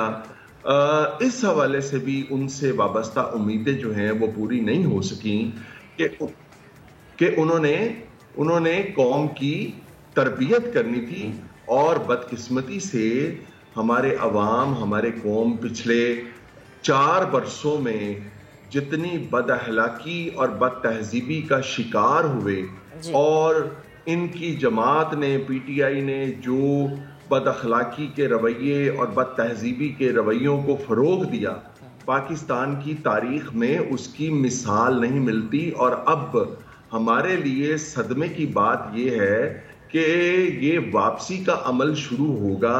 क्या हम बदअखलाकी के जिस बदतरीन मकाम पर पहुंच चुके हैं उससे अब हम वापस आएंगे, लोग उससे वापस आएंगे, या मजीद जो है वो आगे बढ़ेंगे? तो ये सूरत हाल जो है, ये जिस तरह पाकिस्तान को जो है वो एक मुआशी बदहाली का पाकिस्तान शिकार है, इसी तरह बल्कि इससे भी ज़्यादा ख़तरनाक पाकिस्तान के लिए ये है कि पाकिस्तान इस वक्त अखलाकी बदहाली का भी शिकार हो चुका है, और उसमें मौसूफ का किरदार जो है वो एक बुनियादी अहमियत का हामिल है। अच्छा तौफीक साहब, एक जानिब आपने देखा कि दुनिया जो है इस वक्त इमदाद कर रही है पाकिस्तान की। एंजेलिना जूली जो है वो आ रही हैं पाकिस्तान, वो आके बता रही हैं कि देखिए इतनी तबाही, दुनिया को पता ही नहीं कितनी तबाही है। अब जब दुनिया देखना शुरू करेगी तो दुनिया को ये खबरें मिलेंगी पाकिस्तान से कि जी मैं आ रहा हूँ इस्लामाबाद चढ़ाई करने, मैं आ रहा हूँ सील करने। वो क्या करेंगे इमदाद हमारी? वो दुनिया तो हमें कहेगी कि आपको इस वक्त एकजुट होने की ज़रूरत है और आप आपस में बटे हुए। गुजारिश ये है कि इस हवाले से वाकई आपने बिल्कुल ठीक कहा कि जो मुहज़्ज़ब कौमें होती हैं, और मुझे बहुत ज़्यादा पाकिस्तान से बाहर जाने का मौका मिलता है, जो मुहज़्ज़ब कौमें होती हैं, जब इस तरह की आफतें उन पर आती हैं, पहली बात तो ये है कि इस तरह की आफतें मुहज़्ज़ब कौमों में इसलिए नहीं आती कि वहाँ पे जुल्म नहीं होता, वहाँ पे ज़्यादती नहीं होती, वहाँ पे लोग एक दूसरे के हकूक़ पे इस तरह डाके नहीं मारते। और अगर वहाँ पे कोई आजमाइशें या आफतें आती हैं तो उनके सारे जो बड़े रहनुमा होते हैं वो इकट्ठे हो जाते हैं, उनके सारे लीडर जो हैं वो इकट्ठे हो जाते हैं। पाकिस्तान का बाबा आदम बिल्कुल निराला है। पाकिस्तान में जब भी कोई आजमाइश आती है तो हमारे जो लीडर हैं वो बजाय इसके कि अपनी सारी सियासत छोड़ के, अपनी सियासत की सारी गंदगी को छोड़ के वो इकट्ठे हो जाएं और दुनिया को ये पैगाम दें कि हम ये सियासत जो है इसको ये सारी चीज़ों से हम अलग करके, इस वक्त पाकिस्तान जो है या हमारा मुल्क जो है वो किसी आजमाइश का शिकार है और हम इकट्ठे हैं, तो बजाय इसके कि वो इस खूबसूरती का मुजाहरा करें और दुनिया को एक पैगाम दें कि पाकिस्तान भी एक मुहज़्ज़ब मुल्क है, पाकिस्तान में एक मुहज़्ज़ब लोग रहते हैं। ये एक बिल्कुल ही उसके बरक्स से खान साहब ने सिलसिला शुरू कर रखा है और उन्हें इस बात की परवाह नहीं है कि इतने करोड़ों लोग इस वक्त जो है वो बेघर हो चुके हैं। आप यकीन करें कि ऐसे जहां पे ऐसे इलाके भी हैं पाकिस्तान में जहां पे मीडिया जो है वहां तक पहुंच ही नहीं पा रहा, वहां की असल तस्वीर दिखाई नहीं जा रही कि किस तरह इंसान और जानवर सारे जो हैं वो इकट्ठे मुर्दा हालत में जमीन पर पड़े हैं, पानियों में पड़े हैं और खुश्क जगह मुयसर नहीं जहां पे उन्हें दफन किया जाए, और इतना ताफुन फैला हुआ है। ये एक अजब क़यामत का मंजर है, और क़यामत की इस घड़ी में भी अफसोस का मकाम है कि हमारे जो सियासी लीडर हैं, सो कॉल्ड जिन्हें हम लीडर कहते हैं या सियासी रहनुमा हैं, वो आपस के झगड़ों में और आपस के जो उनके जाती मफादात हैं और जो कुर्सी की जंग है उसमें उलझे हुए हैं। बिल्कुल। अच्छा तौफीक साहब, एक और चीज़, खान साहब कह रहे हैं जी हफ्ते को मैं निकलूंगा, एक उन्होंने कॉल दे दी हुई है कि जी अवाम जो है हफ्ते को निकलें। विफाकी दारुल हुकूमत के रुख की बात की गई है। यहाँ से खान साहब कहते हैं कि हम तैयार हैं, वहाँ से राना सनाउल्लाह कहते हैं कि हम तैयार हैं। विफाकी दारुल हुकूमत हमारा दारुल हुकूमत है, किसी भी मुल्क का कैपिटल इस चीज़ का मुतहम्मिल नहीं हो सकता, वो भी इस सिचुएशन में जब आप देखें कि आपके मुल्क में सैलाब आया हुआ है, आप इतना बड़ा चैलेंज आप फेस कर रहे हैं। आपको लगता है कि ये जो गर्मा गर्मियां बढ़ चुकी है, विफाकी दारुल हुकूमत जाने की बात हो रही है। मैं नहीं चाहती कि मैं जिक्र करूं मई का, 25 मई का, लेकिन अगर वैसी सूरत हाल हमें देखने को मिल जाती है तो फिर हम कहां स्टैंड करते हैं? ये खान साहब के लिए ये कोई नया अमल नहीं होगा चढ़ाई करना, और ये तो वो उससे पहले जो उन्होंने धरना दिया था उसमें भी आप उनका किरदार देख लें कि किस तरह से उन्होंने इदारों पे चढ़ाई की थी, किस तरह की वो बातें करते थे। और वही सिलसिला जो है वो तो आप यकीन करें कि प्राइम मिनिस्टर बनने के बाद भी उनके किसी अमल से ये नहीं लगता था कि वो प्राइम मिनिस्टर बन गए हैं, और अब उनका रवैया जो है और तरह का होना चाहिए। प्राइम मिनिस्टर एक ओहदा होता है। खान साहब को बार बार जब हमसे मुलाकात होती थी मैं उनकी खिदमत में ये अर्ज करता था कि आप अपने ज़र्फ को अपने ओहदे के मुताबिक कर लें। हुआ ये कि उन्होंने अपना ओहदा जो है वो अपने ज़र्फ के मुताबिक कर लिया, और बेशुमार मामलात में ऐसी कम ज़र्फियों का मुजाहरा किया कि अब प्राइम मिनिस्टर की सीट पर बैठने वाला हर शख्स ही जो है वो बोना नजर आता है।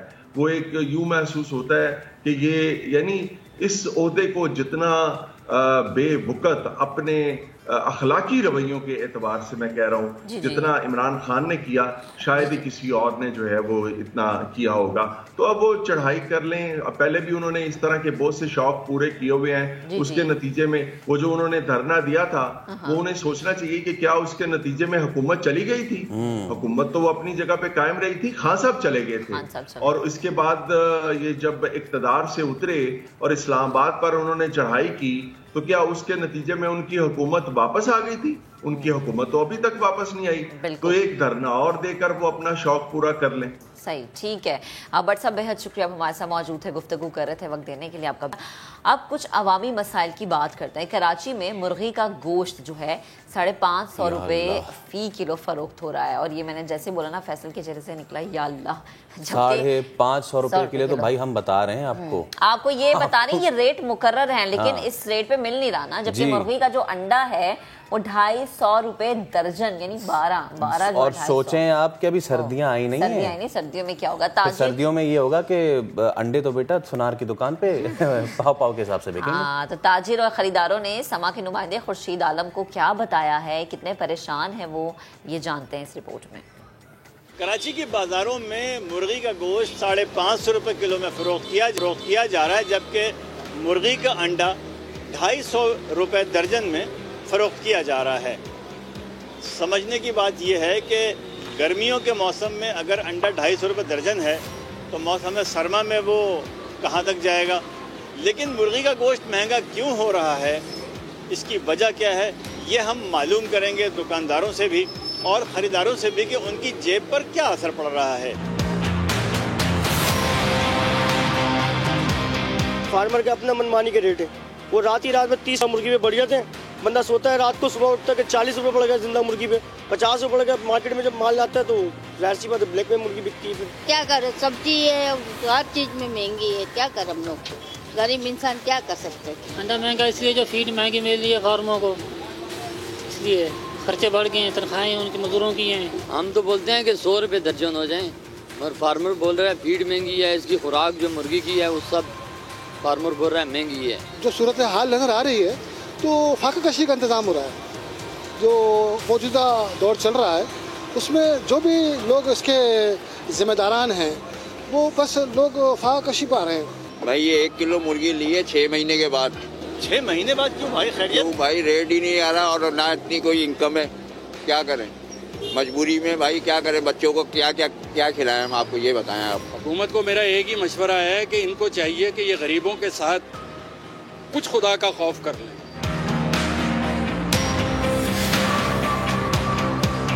Bureau of supplies and price वाले हों या मुतल्लिका असिस्टेंट कमिश्नर साहिबान, कीमतों पर नज़र रखने वाले अफसरान और इदारे अगर मुतहर्रिक हों तो मुर्गी के गोश्त और अंडे ही क्या, किसी भी चीज़ की कीमतों में इजाफा ना हो सके। कैमरामैन मोहसिन अली के साथ खुर्शीद आलम, समा, कराची। तो हम ज़रा बात करते हैं, हमारे साथ मौजूद होंगे सदर पोल्ट्री फार्मर्स सिंध सलमान मुनीर साहब। सलमान साहब अस्सलाम वालेकुम, बहुत शुक्रिया आप हमसे गुफ्तगू कर रहे हैं। तो मेरा भी और मेरी को एंकर का भी और आवाम का यही सवाल है, मुर्गी का गोश्त और अंडे क्यों हैं इतने महंगे? जी बहुत शुक्रिया जी पाकिस्तान फूड एसोसिएशन को मौका देने का और हमारा मौक़िफ़ सुनने का। देखें इस वक्त जो हमारी पोल्ट्री इंडस्ट्री है वो पिछले 2 साल से क्राइसिस के दौर से गुजर रही है। उसमें 2 वजूहात हैं। एक तो जो हमारा जो इनपुट मटेरियल है उसकी जो कॉस्ट है वो बहुत ज़्यादा बढ़ गई है। आपको पता है कि इन्फ्लेशन तमाम जो इंग्रेडिएंट्स हैं सब में बहुत ज़्यादा हुई है। इसी तरह हमारी जो इनपुट मटेरियल है जिसमें मेन हमारी फीड होती है, 80% हमारी कॉस्ट का जो हिस्सा है वो फीड होता है। तो जो हम लोग का फीड का रॉ मटेरियल है उसमें बहुत ज़्यादा महंगाई हुई है जिसकी वजह से फार्मर को लॉसेज हुए हैं। इसको मैं आपको थोड़ा सा तफसील में बताता चलूँ। हमारी जो फीड है इसका एक सिर्फ जो एक इसका आइटम है वो लोकली प्रोड्यूस होता है, वो मकई है। बाकी 30 से ज़्यादा आइटम है जो सब इंपोर्ट होते हैं। इसमें इंपोर्ट स्टेज के ऊपर एक तो जो डॉलर का जो भी इम्पैक्ट आया है वो सबको आपको मालूम है कि जो उसकी वजह से महंगाई हुई है। उसके अलावा पिछले 2 बजट्स के अंदर हुकूमत ने मुख्तलिफ जो आइटम्स हैं हमारे उन पे इंपोर्ट स्टेज पे टैक्सेस लगा दिए हैं जिसमें सेल टैक्स भी शामिल है। इसमें हमारा एक तो सोयाबीन इंपोर्ट होता है और हमारे बहुत सारे इंग्रेडिएंट्स जिसमें विटामिन्स, अमीनो एसिड शामिल हैं। दुनिया में कहीं पर भी जो हमारी जो खुराक होती है उसके जो रॉ मटेरियल होता है उस पर टैक्सेस नहीं लगाए जाते। यहाँ पर जो है वो इन तमाम आइटम्स पे सेल टैक्स और दूसरे टैक्स लगा दिए गए हैं जिसकी वजह से इसकी कॉस्ट बढ़ गई है। मकई जो है जैसे पूरी दुनिया में ग्रेन महंगी हो रही है इस तरह से मकई भी महंगी हुई है और बहुत सारे मुल्कों ने अपनी ग्रेन की एक्सपोर्ट पर पाबंदी लगा दी है अपनी लोकल जो खुराक की जो ज़रूरत है उसको पूरा करने के लिए। लेकिन पाकिस्तान में मेज़ मकई जो है वो एक्सपोर्ट हो रही है, उसकी प्राइसेस पिछले 5 महीने में तकरीबन 1800 रुपए मन से बढ़ के तकरीबन 2950 रुपए मन हो गई है। तो ये तकरीबन 60% का इंक्रीज है और हमारे जितने भी इनपुट मटेरियल्स हैं उसमें औसत अगर हम एक लगाएं तो 60 पिछले 4 से 5 महीने में 60% जो है वो इंक्रीज हुई है कॉस्ट हमारी, जिसकी वजह से ज़ाहिर बात है फार्मर को लॉस हुआ है और फार्मर्स ने फार्म बंद कर दिए हैं और जो है वो सप्लाई जो है वो कम हो गई है। दूसरी इसमें जो अहम वजह है वो सैलाब और बारिशें जो हुई हैं वो है। सिंध और बलूचिस्तान के अंदर तकरीबन एक मोहतात अंदाजे के मुताबिक 70% जो फार्म है वो अफेक्ट हुए हैं। जब मैं अफेक्ट की बात करता हूँ उसका मतलब है कि या तो वो फार्म गिर गए हैं, तबाह हो गए हैं, या उसके अंदर जो मुर्गी या फीड या जो भी माल था वो सब बह गया है। तो हम समझते हैं कि 70% फार्म इस वक्त सिंध और बलूचिस्तान में अफेक्ट हुए हैं और बंद हो गए हैं। और आपको पता है कि इंटीरियर सिंध में पानी अभी भी जमीनों में खड़ा हुआ है और ऐसा लगता है कि अगले 2 से 3 महीने तक कोई काम वहाँ पर नहीं होने पाएगा।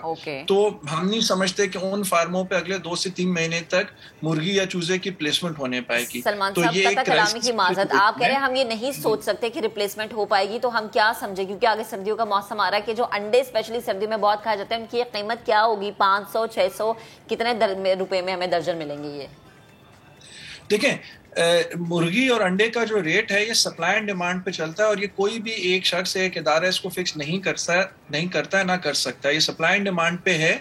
लेकिन जो हालात अभी चल रहे हैं वो आने वाले दिनों में महंगाई की वजह से और जो दूसरी वजूहात मैंने आपको बताई हैं, इसकी वजह से मुर्गी और अंडे की सप्लाई में जो प्रेशर रहेगा। जैसे और भी चीजें हैं, जैसा आपको पता है कि फसलें भी तबाह हुई हैं, वेजिटेबल्स में भी प्रॉब्लम है, तो डेफिनेटली इनकी भी सप्लाई में प्रॉब्लम रहेगा। ये सिंध की ये पोजीशन है, बलूचिस्तान की पोजीशन है, मैंने आपको बताई। हमारे पास मुर्गी और अंडा पूरे पाकिस्तान से आता है, कराची में, पंजाब से भी आता है।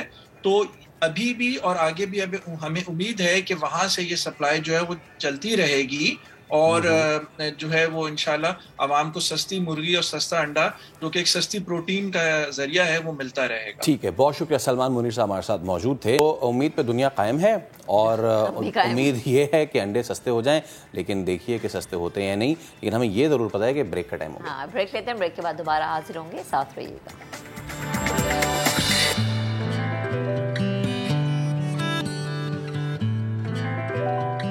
अब आपको बताएं कि दुनिया भर में 7000 से ज़्यादा ज़बानें बोली जाती हैं। वक्त के साथ साथ कई ज़ुबानें ऐसी हैं जो कि नापैद हो गई हैं, लेकिन एक ज़ुबान ऐसी है जो बोली नहीं जाती लेकिन समझी जाती है। इशारों की कदीम ज़बान साइन लैंग्वेज आज भी इस्तेमाल होती है। 23 सितंबर इशारों की ज़बान का आलमी दिन है।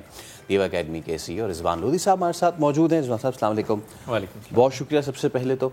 और आज का दिन बड़ी इसलिए अहमियत का हामिल है क्योंकि ऑफ द रिकॉर्ड भी हमने जितनी बात की कि हमें इस चीज़ को एक ख़ास दावी से देखने की ज़रूरत नहीं है, नॉर्मलाइज करने की ज़रूरत है। आज के दिन की मुनासबत से क्या कहना चाहेंगे? जैसे आप बता रहे हैं कि अभी ये हम असल में एक्सेप्टेंस की तरफ नहीं जा रहे, और साइन लैंग्वेज एक बॉडी लैंग्वेज है और उसको मज़ीद ऑर्गेनाइज करके प्रॉपरली लैंग्वेज बना दिया गया है, और ये बेसिक नीड है, बल्कि मैं कहता हूँ बेसिक राइट है हेयरिंग इम्पेयर्ड लोगों का। बिल्कुल। और जिसको हम आम माशरे में एक्सेप्ट नहीं कर रहे। और एक मिथ, एक नहीं बहुत से मिथ हैं। एक मिथ तो ये है कि जी ये शायद समझ नहीं आएगी, शायद बहुत मुश्किल है। ऐसा नहीं है, जब तक हम उसको कंसंट्रेट नहीं करते, हम उसको समझने की कोशिश नहीं करते, तो अल्टीमेटली हमें समझ नहीं आती। बिल्कुल ठीक है ना, ये बेसिक लैंग्वेज है। फिर एकेडमिक्स पॉइंट ऑफ व्यू से हम जब इन स्टूडेंट्स को डील कर रहे होते हैं तो इनिशियल लेवल पे तो हम इनको फोकस कर रहे होते हैं कि अपनी स्पीच और इन चीज़ों को डेवलप करें, बट दे नीड, जिस वक्त ये प्रोफेशनल एजुकेशन में आते हैं, इस वक्त ये कम्युनिकेशन फेज़ में जा रहे हो, तो इनको बहुत ज़्यादा ज़रूरत पड़ती है। सही है। तो बहुत ज़रूरी है कि इनकी इस लैंग्वेज को डेवलप भी किया जाए, और सबसे अहम चीज़ के इन्वायरमेंट में, सोसाइटी में एक्सेप्टेंस को आना चाहिए। सही है, ताकि लोग उसको एक्सेप्ट करें। ओके। अब अगर मैं आपसे कोई चाइनीज़ में बात करूँ और आप कहेंगे यार ये क्या, मैं तो बात ही नहीं करना है, तो अब लोग सीख रहे हैं ना, ज़रूरत है, ये उससे बड़ी ज़रूरत है। बिल्कुल बिल्कुल। और लोग सीखना नहीं चाहते, और हम उसको शायद प्रमोट भी उस हवाले से नहीं कर पाए आज तक जो कि इसकी ज़रूरत है। सही। अच्छा रिजवान साहब, जब हम ज़रूरत की बात करते हैं और प्रमोट की बात करते हैं या अवेयरनेस की बात करते हैं, हमने देखा कि बहुत सारे बड़े ममालिक जब उनमें अहम प्रेस कॉन्फ्रेंस हो रही होती है, न्यूज़ कॉन्फ्रेंस हो रही होती है, या कोई भी, इवन अगर आप देखें कि सऊदीया में भी जब खुतबा दिया जा रहा होता है, साइड विंडो पे हम देखते हैं कि साइन लैंग्वेज के लिए स्पेशली एक मर्द या औरत जो होते हैं वो असाइन किए हुए होते हैं, जो कि लोगों को चीज़ समझा रहे होते हैं। हमारे यहाँ ऐसा नहीं है, इसकी क्या वजह है?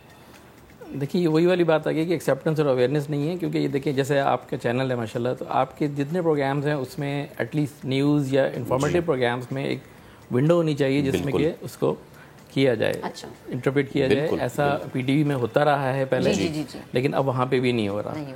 तो आपके चैनल से तो उससे मैं आप ही को मशवरा देना चाहूँगा, पहला तो आप ही स्टार्ट कर लें। एब्सोल्युटली, वी आर ओपन और लोग भी फॉलो करेंगे इंशाल्लाह। क्योंकि देखें, अगर एक शख्स की किसी हद तक हेयरिंग भी है और हेयरिंग एड भी लगाया हुआ है, लेकिन वो जिस फ्रीक्वेंसी से हम बात कर रहे होते हैं वो उसको अंडरस्टैंड नहीं कर पाता, और स्पेशली अगर टीवी पे या किसी प्रोग्राम को देख रहे हैं तो वॉइसेस का फ़र्क है, सारी चीज़, तो दे नीड के साइन लैंग्वेज में इंटरप्रेट हो ताकि वो उसको अंडरस्टैंड कर सके। सही। अच्छा सर, ये कितना मुश्किल है सीखना, ये कितना इसमें वक्त लगता है सीखने में? ज़ाहिर सी बात है, एक मखसूस लैंग्वेज है ये, जिसको प्रॉपर सीखना बड़ा ज़रूरी है, इसमें आप कुछ अपने तरीके से ऐड नहीं कर सकते, तो ये कितना मुश्किल, ये कितना टाइम टेकिंग है? ये बिल्कुल भी मुश्किल नहीं है। अच्छा, इसमें दो बातें, एक कम्युनिकेटिव लैंग्वेज है और एक ग्रामेटिकल लैंग्वेज है। ओके, ठीक है। जर्नल यूज़ के लिए आपको कम्युनिकेटिव ही चाहिए, तो वो बहुत ही आसान है। सिर्फ आपकी कंसंट्रेशन और आपका थोड़ा सा उन लोगों के साथ इन्वॉल्व होना। देखिए, कभी भी कोई भी लैंग्वेज आप अकेले बैठ के नहीं सीख सकते जब तक आपकी टू वे कम्युनिकेशन ना हो। ठीक है, आप बैठ के सिर्फ साइंस स्क्रीन पे देख लें और सीख लें, बट आप उसको जब तक फ्रिक्वेंटली यूज़ नहीं करेंगे एनवायरनमेंट में, आप उस पर यूज टू नहीं हो सकते। Same as any other language, ऐसे ही है।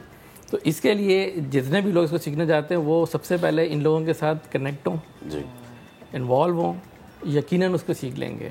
इसका मैं एक एग्जांपल दूं, जैसे हमारे पास कुछ बहुत अच्छे ऑर्गेनाइजेशन है जो कि इन स्पेशल ग्रेजुएट्स को जॉब्स दे रहे हैं। अच्छा। उनके बाद भी यही सवाल था कि जी हम कैसे कम्युनिकेट करेंगे, ये तो पूरी लैंग्वेज नहीं डेवलप है, कुछ की थोड़ी बहुत स्पीच है, कुछ की नहीं है। तो हमने उनसे यही कहा था कि आप सिर्फ 1 मंथ थोड़ा सा फोकस कर लें, और हम आपको कुछ दिन के लिए इंटरप्रेटर भी देंगे और सारी चीज़, और ग्रेजुअली वो बच्चे एडजस्ट हो जाएंगे। और यकीनन अब तो काफ़ी साल हो गए और वो हर साल हमसे इंटेक भी ले रहे होते हैं और बड़े मुतमईन हैं। उनके ऑफिस के सारे लोग जो उनसे कंसर्न है वो सब भी लैंग्वेज सीख चुके हैं और किसी किस्म का भी उनको दिक्कत नहीं होगी। यानी कि आप कह रहे हैं चीज़ को नॉर्मलाइज करने की ज़रूरत है, और ये नॉर्मलाइज उस वक्त होगा जब हम बड़े लेवल पे नहीं, छोटे लेवल से इसको जो है नॉर्मलाइज करना शुरू करेंगे। क्या लगता है आपको सर कि ये हमारे जो दीगर स्कूल्स हैं, सिर्फ आज के दिन के मुनासबत से नहीं, लेकिन उनको भी इस चीज़ को प्रैक्टिस में लाना चाहिए कि वो अपने बच्चों को ये सिखाएं जो जिनको सुनने की अल्लाह ताला ने और बोलने की ताकत दी है, उनको भी ये सिखाएं। महीने में 1 दिन, 2 महीने में 1 दिन, दोनों जो बच्चे हैं, एक जो विजुअली इम्पेयर्ड हैं, जो स्पेशल चिल्ड्रन है, और जो दीगर बच्चे हैं, उनको साथ बिठाएं, उनको साथ बिठा के वो दिन मनाएं, उनको सिखाएं, ताकि जब वो बड़े हो रहे हों उनको इसकी इम्पोर्टेंस का अंदाज़ा होना शुरू हो जाए। बिल्कुल ऐसे ही है। और हम जो बात कर रहे हैं कि जी हमने इनको सिखाना है, तो वही चीज़ है एक्सेप्टेंस। अब देखें इन्वायरमेंट इस वक्त ग्लोबली इंक्लूसिव की तरफ हम जा रहे हैं। अच्छा, इंक्लूसिव कैसे होगा? इंक्लूसिव जब होगा जब हम उससे रिलेटेड सारे गैजेट्स को और उससे रिलेटेड सारे टूल्स को, व्हाटएवर वो लैंग्वेज है, व्हाटएवर वो कोई इक्विपमेंट है, कोई यूज़ करेंगे हम भी, और वो लोग भी जो स्पेशली इम्पेयर्ड है वो तो यूज़ कर ही रहे हैं, जो हेयरिंग इम्पेयर्ड है वो तो अपना टूल्स यूज़ कर रहे हैं, लेकिन हम भी उनके साथ जाएंगे तो उस लैंग्वेज को सीखने की कोशिश करेंगे, तो यकीनन इंक्लूसिव एनवायरनमेंट बनेगा ही जब हमारे पास एक्सेप्टेंस के साथ साथ गैजेट्स और टूल्स की यूज हो जाएगा। और सर सबसे ज़रूरी चीज़ ये है कि इसमें अवेयरनेस होना बड़ा ज़रूरी है। हम क्यों एक दिन को मखसूस कर लेते हैं इस चीज़ के लिहाज से, हमें नहीं करना चाहिए, क्योंकि हम जितना इस पर बात करेंगे ये उतना ही लोगों को अवेयर करेगा। सर बेहद शुक्रिया, हमारे साथ मौजूद है, गुफ्तगू कर रहे थे। अभी एक ब्रेक का कहा जा रहा है, ब्रेक से वापस आएंगे और भी खबरें आपके साथ शेयर करेंगे, लेकिन ब्रेक के बाद साथ रहिएगा।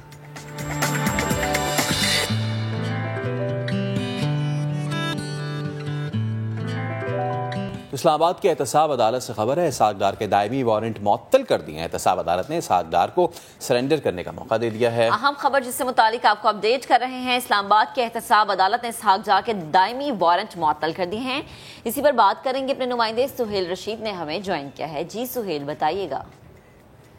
के खिलाफ जो नैब का रेफरेंस था का, उसमें अहम पेशरफ ये सामने ये कि इसहाक डार के दायमी वारंट गिरफ्तारी जो है वो 5 साल बाद मुअत्तल कर दिए गए हैं और 7 अक्टूबर तक ये मुअत्तल किए गए हैं। एहतसाब अदालत की जानिब से इसहाक डार को वतन वापसी पर एयरपोर्ट से अदालत आने तक गिरफ्तार नहीं किया जाएगा। एहतसाब अदालत ने बाकायदा इसके अहकामात जारी कर दिए हैं। इसहाक डार की जानिब से कुछ दिन पहले ये दरखास्त एहतसाब अदालत में दायर की गई थी, जिसमें ये इस्तदा की गई थी कि वो वतन वापस आकर सरेंडर करना चाहते हैं, केस का सामना करना चाहते हैं, लिहाजा उनको वतन वापसी पर गिरफ्तारी से रोका जाए। इसमें उनकी आज पहली समाअत थी जिस पर उनके जो दायमी वारंट गिरफ्तारी जारी किए गए थे उनको इख्तियारी करार देते वक्त 2017 के दिसंबर में उनको अब मुअत्तल कर दिया गया है और इसहाक डार को कहा गया कि 7 अक्टूबर से पहले वतन वापस आकर वो अदालत में पेश हो सकते हैं। इस केस की आइंदा समाअत अब 7 अक्टूबर तक मुलतवी की गई है और अदालत ने यह वाज़ेह किया कि जब एहतसाब अदालत में इसहाक डार पेश हो जाएंगे तो उनके वारंट की मुकम्मल मनसूखी का मामला तब देखा जाएगा, फिलहाल इसको सिर्फ मुअत्तल किया जाता है। ठीक है सुहेल, आपका बेहद शुक्रिया। जी तो आज के प्रोग्राम से इतना ही, लेकिन जाते जाते हम आपको रिमाइंड कराते जाएं कि आज है जी तीसरा T20, तो सबने देखना है। और ख़ास तौर पे जो मैंने बताया था ना, सरहद पार जो मिर्चें लगी हुई हैं, कोई कह रहा है कि देखें जी ये तो सीमेंट लाइक पिच थी और इस पर तो कोई भी रन बना सकता है, तो आप वाले थे, आप भी बना लेते। इनफैक्ट आज बड़ा मज़ा इसलिए भी आएगा क्योंकि 1 घंटे आधे घंटे पहले ही नागपुर में भी उनका मैच है जी ऑस्ट्रेलिया से, तो फिर हो जाए 2-2 हाथ और देख लेते हैं कि आज कौन है फॉर्म में। तो उसके लिए आपको करना है इंतज़ार शाम तक का, और हमारे प्रोग्राम के लिए आपको इंतजार करना है मंडे तक का, लेकिन जो दरमियान में 2 दिन है लाइक सैटरडे संडे, आपने बेस्ट ऑफ नया दिन जरूर इंतजार नहीं करना, फीडबैक देना है और आगे बढ़ के लोगों की मदद भी। चलें जी, अपना बहुत सा ख्याल रखिएगा। बाय बाय, अल्लाह हाफिज।